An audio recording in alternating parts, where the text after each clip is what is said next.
When we looked back at Company of Heroes, we really loved what we had produced. We loved the game, we loved the franchise, and there's a sense of tone and pace and immersion and authenticity, and we wanted to maintain that.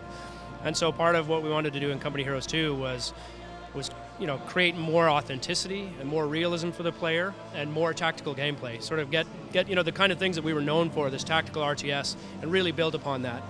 And what that meant was just sort of making targeted improvements. I mean, Company Heroes was the highest rated RTS possibly of all time. And that's a solid benchmark for us. We didn't want to deviate too much from that.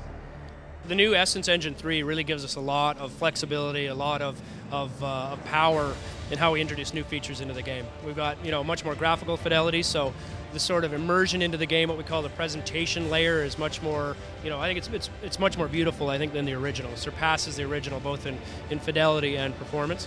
And we've got new features like vaulting that allow infantry to get over cover. In the old game, you had to go all the way around if or maybe blow a hole in the wall. We did have that sort of dynamic and destructible environment, but this now allows infantry to get over the wall. We wanted to make them these sort of masters of tactical maneuverability, so they can get away from machine guns or they can get away from vehicles that might be pinning them against a wall. We also introduced True Sight, which is a much more dynamic line of sight system. And if you understand RTSs, you know that your units generally punch this perfectly circular little hole in the fog of war. But in Company Heroes 2, it's much more dynamic, and so you can only see what your units can see, and so there's this layer of tension all of a sudden that emerges on the battlefield, because it's one of the first games, the RTS games for sure, that I've played where I've actually jumped. There's sort of, I come around the corner and there's a tank there that I couldn't see because it was hidden behind a building. And there's sort of this emergent layer, coming out of the gameplay where players are really starting to learn to take advantage of line of sight blocking for setting up weapons and machine guns and ambush type weapons, things that we couldn't do in Company Heroes. Company Heroes 2 is set on the Eastern Front, and you're part of the Soviet army, engaged in brutal frontline combat, trying to force the Germans out of the Soviet Union. You're protecting the soil of Mother Russia.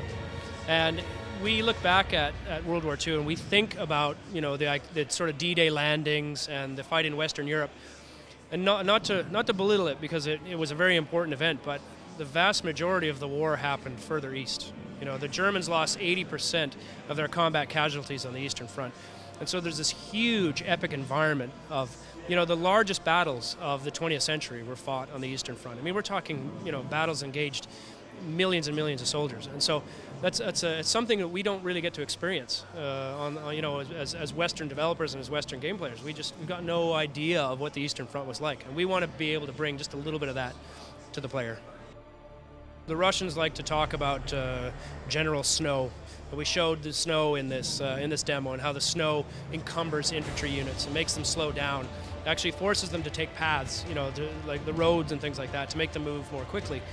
But that also allows smart players to use that knowledge to their advantage, and being able to put mines and tripwires and things like that to ambush players using the roads. And so how the players use the environment has become very, very important. Units also leave tracks in the snow, and so I watch for what my enemy is doing. I look for whether I see vehicle tracks. Now I know he's got a tank somewhere in the world. And if I'm not ready with anti-tank, coming across those tracks for the first time can be really, really intimidating. We spent a lot of time sort of redoing our flame effects and our flame weapons from the original Company of Heroes. We're never quite satisfied with how they work. And especially on the Eastern Front, where a large number of the buildings are wood, we needed to get that right. It's really part of telling the story of the Eastern Front, part of the tone of the game.